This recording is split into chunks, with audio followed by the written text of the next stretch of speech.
Hey guys, I'm trying a different tripod to see if that will solve the issue with the clattering.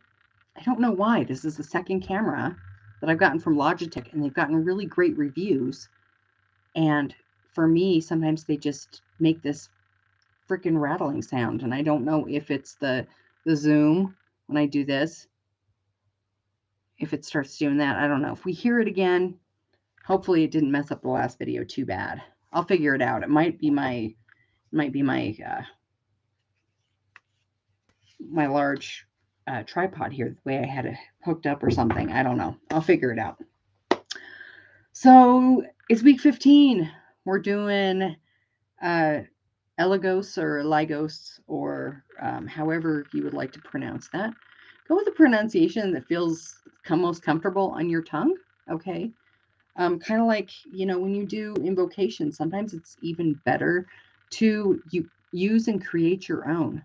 So we talked about a couple weeks ago going into Ascension to get your own ends.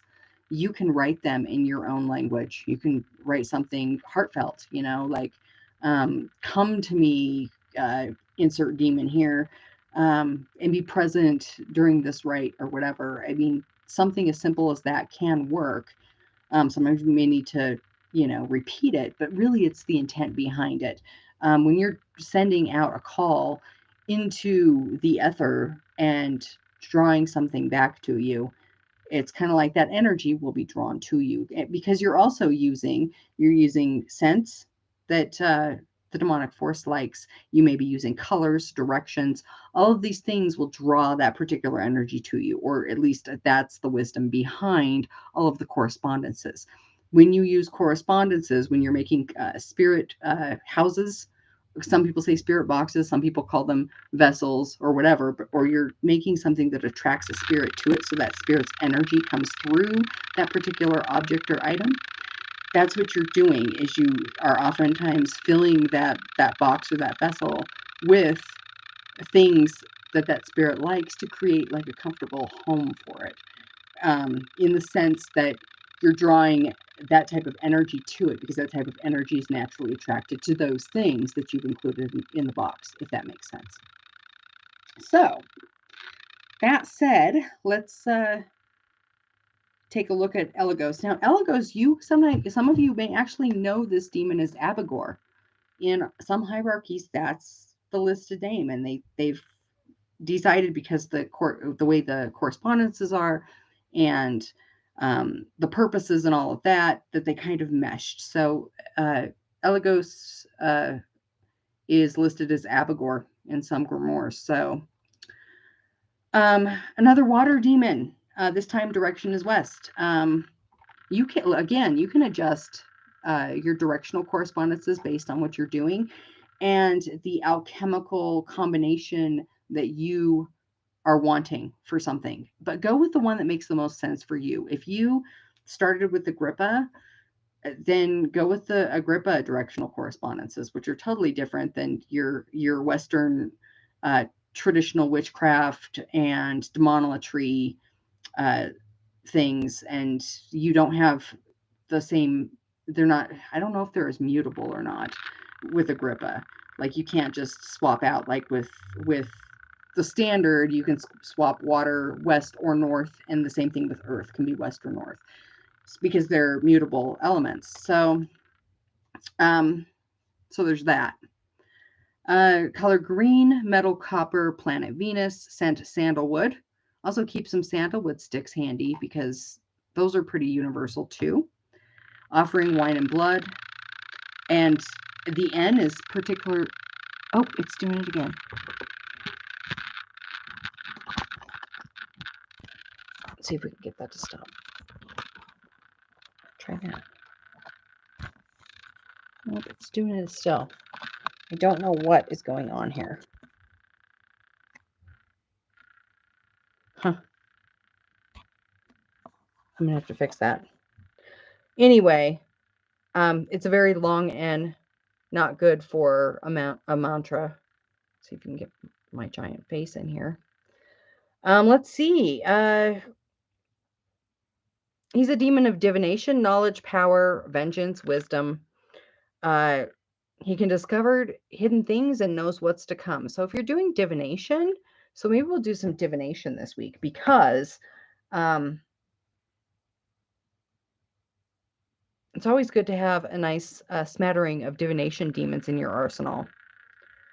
So, and of course, when you're working with any type of water demon, you can generally do some sort of divination with them, heightening your intuition, that sort of thing.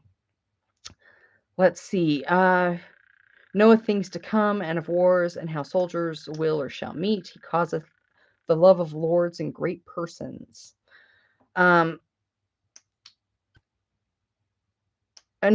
another good demon to seek when you're having some sort of feud. And don't think about feuds with just another person either. Maybe you're having a feud within yourself. You're having something going on where you're having a difficulty reconciling something within yourself. Like you really want to help this person, but you're pissed off at him because of, or whatever. You know what I'm saying? It's just a poor, crappy thrown out there example. Good counsel on when to use magic and when not to.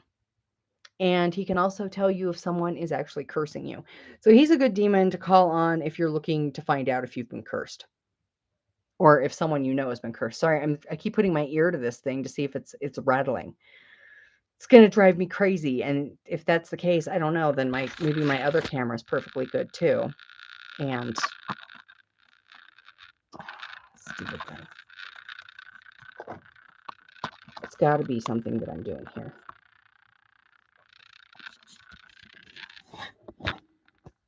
Maybe that.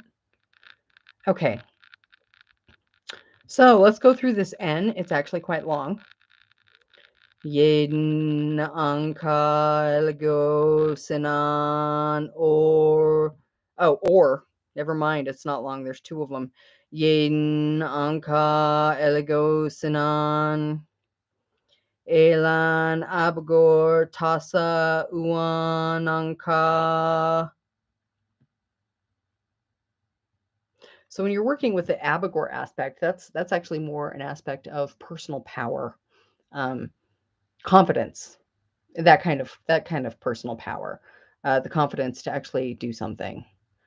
So consider that, sometimes when you switch a demon's name or you use a different variation of it, it's just think of it more as just a variation of that same energy. So, and you may find different things. I was reading a book the other day by Laura Lee Black about Goetia. It was a Goetia for witches. Actually, a pretty good book. I can't even remember the name of it now, but she actually has like a do not call list, but that's her do not call list because those are demons that she didn't mesh well with. And I'm very careful not to actually tell people which demons to work with or to not work with, or which ones are scary and which ones aren't, because my do not call list is going to be different than your do not call list, and right on down the line. So when somebody says, oh, don't work with that demon because they're scary or whatever, make a note in your journal, like, okay, so this so-and-so said this demon is scary, but you may not have the same experience because your energy makeup and your correspondences are totally different than that other person's. Remember, as above, so below. You have correspondences too, and you need to figure out what your correspondences are, your personal correspondences. And that includes everything from stones and colors to planets to elements, all of those things. You have that makeup too. And again, magic and working with spirits is kind of like cooking. You add all of the demon's correspondences, you add your correspondences, and you're going to get this unique mixture that is only going to happen with you.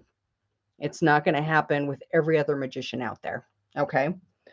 So that's it for this week. And I will have all of the information below. If you have questions, please let me know.